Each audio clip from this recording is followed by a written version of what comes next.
सरकार को दिन में तारे दिखाएंगे अगर किसानों को बीमा क्लेम नहीं मिला तो। कि जो सरकार में सिरसा जिले के नेता हैं उनको चूड़ियां पैर लेनी चाहिए और चूड़ी हम भेज देंगे, यहाँ धरने से तैयार बैठे हमारी माताओं बहनों से भिजवा देंगे। हमें आरएसएस और बीजेपी वालों से ये सीखने की जरूरत नहीं है कि तिरंगे का सम्मान क्या होता है। 16 अगस्त को 11 बजे सिरसा दिल्ली नेशनल हाईवे है, उसको भाउदीन टोल प्लाजा पर ट्रैक्टर ट्राली कंबाइन और जेसीबी सबके साथ गाड़ियों के साथ उसको अनिश्चित काल के लिए जाम करेंगे। जेसीबी तो खड्डे खोद रखे हैं, बीजेपी और जेजेपी वाले जो है वो तो अब की बार जिंदा दफन होंगे। ये बात सुन ले सरकार। झूठ बोलने में तो जेपी दलाल जी का कोई मुकाबला कर ही नहीं सकता। हमारे लोहारू में रोजगार के नाम पे किस किस चीज के नाम पे झूठ नहीं बोला, सड़कों के नाम पे, हाईवे के नाम पे।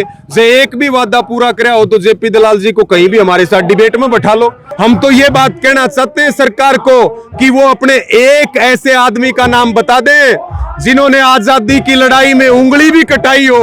आरएसएस के आदमी एक का नाम बता दे आरएसएस वाले।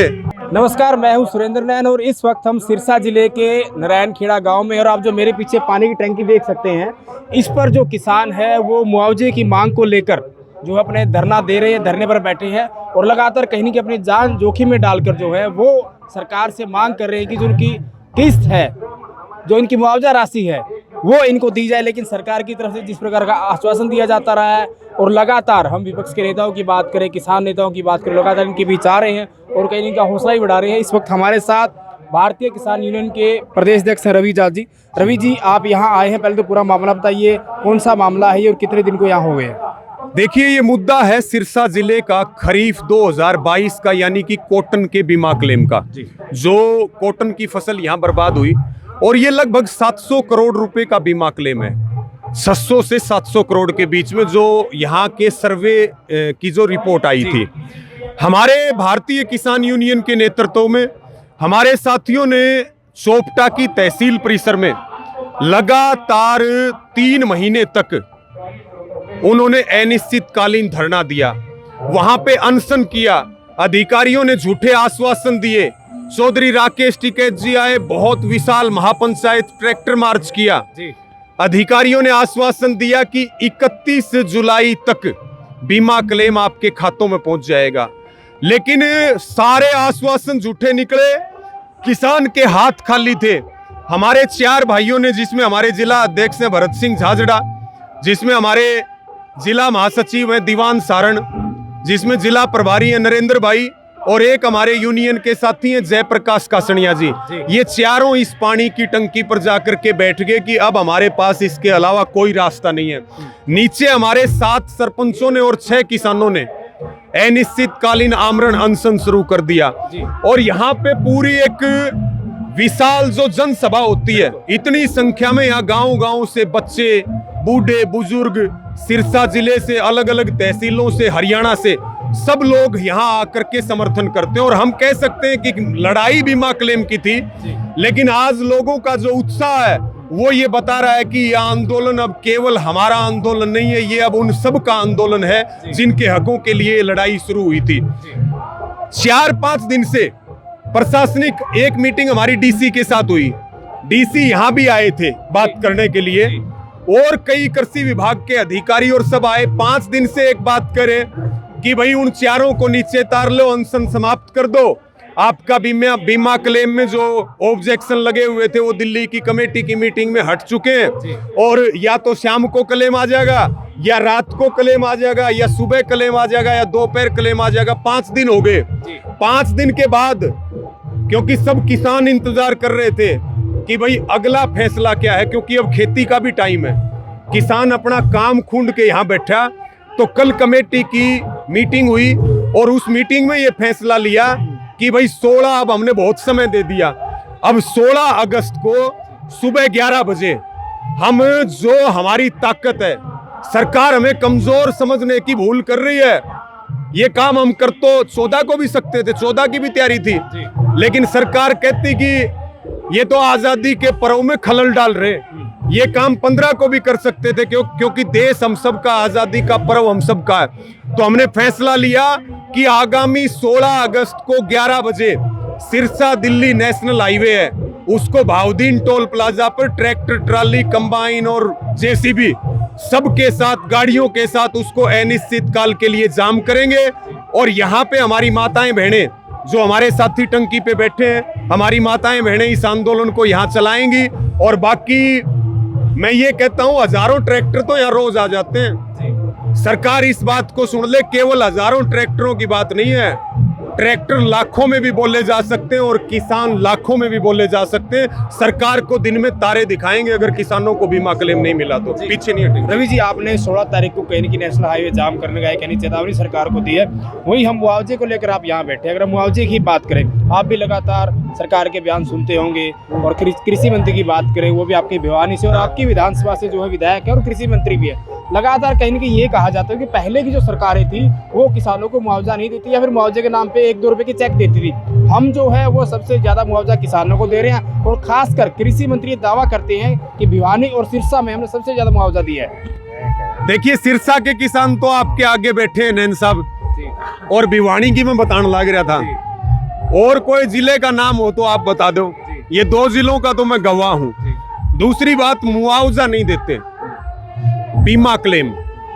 जैसे हम गाड़ी का इंश्योरेंस करवाते हैं उसी प्रकार से क्रॉप का इंश्योरेंस किसान करवाता है। मुआवजा वो होता है जो सरकार अपने खाते से दे, रेवेन्यू डिपार्टमेंट दे, ये तो बीमा क्लेम है। पहली बात तो मैं जेपी दलाल जी को ये कहना चाहूंगा कि मुझे पता है वो कम पढ़े लिखे हैं, इस बात का मुझे पता है। वो नहीं पढ़े हुए तो पहले तो वो मुआवजे की जगह बीमा क्लेम बोलना शुरू कर दें। दूसरी, हाँ, मुआवजा बोलते हैं। दूसरी बात, वो आंकड़े देते हैं कि वो 9 साल से सत्ता में बैठे हैं, उन्होंने कितना मुआवजा हरियाणा में बांटा है, इसका हिसाब किताब जेपी दलाल लेकर के आए। तीसरी बात, सिरसा में मीटिंग थी, मीटिंग में जेपी दलाल जी कह करके गए थे आज 25 मई होगी, 10 दिन के बाद 741 करोड़ रुपए खाता में आ जाएंगे। आज जो है अगस्त की कितनी तारीख होगी? 14 तारीख। एक नया पैसा नहीं आया।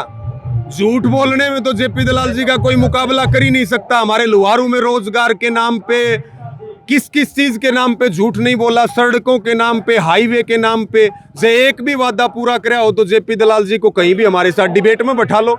जब वो जहां से चुन करके आए हैं वहां का कोई काम नहीं किया तो फिर सिरसा तो उन्होंने क्या मतलब है भाई? जो जब लुहारू वाला तो मतलब को नहीं जी। एक वहीं अगर हम सरकार के गठबंधन के सहयोगों की बात करें, सिरसा उनका गृह जिला भी, मैं जेजेपी की बात कर रहा हूँ। लगातार जब आपका लंबा एक किसान आंदोलन चला, 1 साल से भी ज़्यादा का समय, बहुत सारे किसानों ने शहादत भी दी। उनका कहना था कि अगर मंडियाँ बंद होती तो हम राजनीति छोड़ देंगे और किसानों को कोई भी नौबत नहीं आने देंगे, किसानों को परेशान नहीं होने देंगे। लेकिन आज किसान यहाँ बैठे हैं। बड़ा गंभीर विषय है। उप मुख्यमंत्री दुष्यंत चौटाला सरकार में शामिल हैं, रणजीत चौटाला कैबिनेट मिनिस्टर हैं, और ये चौधरी देवीलाल की धरती है। चौधरी देवीलाल के नाम पे उन लोगों ने राजनीति में एंट्री पाई और उन्हीं लोगों ने देवीलाल का नाम लेकर के अपना राजनीतिक कैरियर आगे बढ़ाया। लेकिन आज जब उन्हीं का गृह जिला इस तरह के संकट में खड़ा है तो मैं तो ये कहना चाह रहा हूं कि जो सरकार में सिरसा जिले के नेता हैं उनको चूड़ियां पैर लेनी चाहिए। और चूड़ी हम भेज देंगे, यहाँ धरने से तैयार बैठे हमारी माताओं बहनों से भिजवा देंगे। ऐसे नेताओं को सत्ता में रहने का कोई अधिकार नहीं है और जनता सब देख रही है। कौन जीतेगा ये हमारा विषय कभी नहीं रहा, लेकिन ये लोग नहीं जीतेंगे, ये हमारा संकल्प पक्का है। मेरा अंतिम सवाल है रवि जी, 15 अगस्त को आप ये नेशनल हाईवे बंद करने वाले थे, लेकिन आज़ादी का दिन है तो आपने इसको 16 अगस्त कर दिया। वहीं बात करें, बीजेपी लगातार अभियान चल रही हर घर तिरंगा। आपको याद होगा पुलवामा का जो मामला हुआ था और जो पूर्व राज्यपाल सत्यपाल मलिक, उन्होंने भी कहने की बहुत बड़ा आरोप लगाया था कि कहने की शहीद जो हुए हमारे सैनिक की जान की सरकार की लापरवाही थी। कैसे देखते हैं, एक तरफ सरकार इस तरह के अभियान चला रही है और एक तरफ इस तरह का मामला होता है? ये तो क्या है, ये तो इंजेक्शन लगा के देखते हैं, कभी राष्ट्रवाद का, कभी जाति का, कभी क्षेत्र का और कभी धर्म का। ये मुद्दों पे बात नहीं करेंगे। हमें आरएसएस और बीजेपी वालों से ये सीखने की जरूरत नहीं है कि तिरंगे का सम्मान क्या होता है। ये तो तिरंगे बांट रहे और किस तरह से तिरंगे का सड़कों पे अपमान हो रहा है वो वीडियो आप लोग कवर भी करते हैं मीडिया में। इनको तिरंगे का सम्मान नहीं पता। तिरंगा हम जानते हैं, किसान के बेटे इस देश की रक्षा के लिए तिरंगे में लिपट करके आते हैं। किसान खेत में खड़े होकर के अपने हाथ गाड़ करके देश का पेट भरता है और उसी के बेटे बेटियां खेल के मैदान में नाम रोशन करते हैं। देश का सम्मान और तिरंगे का सम्मान क्या हमें वो लोग सिखाएंगे जिन लोगों ने अंग्रेजों की मुखबरी की, हम तो ये बात कहना चाहते हैं सरकार को कि वो अपने एक ऐसे आदमी का नाम बता दें जिन्होंने आजादी की लड़ाई में उंगली भी कटाई हो। आरएसएस के आदमी एक का नाम बता दें, आरएसएस वाले। ये देश भगत सिंह, सुखदेव, राजगुरु, ये चंद्रशेखर आजाद का देश है, ये शहीदों का देश है। ये जो सरकार वोट टटोल के देखती है, महामारी में भी वोट टटोलते थे, अलग अलग मुद्दों पे वोट टटोलते हैं। ये वोट टटोलने की प्रक्रिया बंद कर दे। अब की बार पूरी तैयार कर रखी, जेसीबी तो खड्डे खोद रखे हैं। बीजेपी और जेजेपी वाले जो है वो तो अब की बार जिंदा दफन होंगे, ये बात सुन ले सरकार। जी बिल्कुल।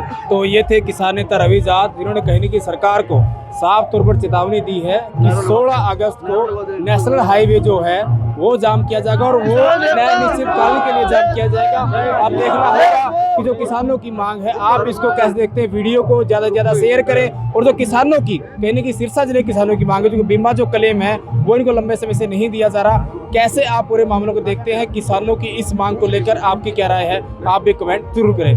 वीडियो जर्नलिस्ट विकास कुमार के साथ सुरेंद्र नैन, बिंदास हरियाणा।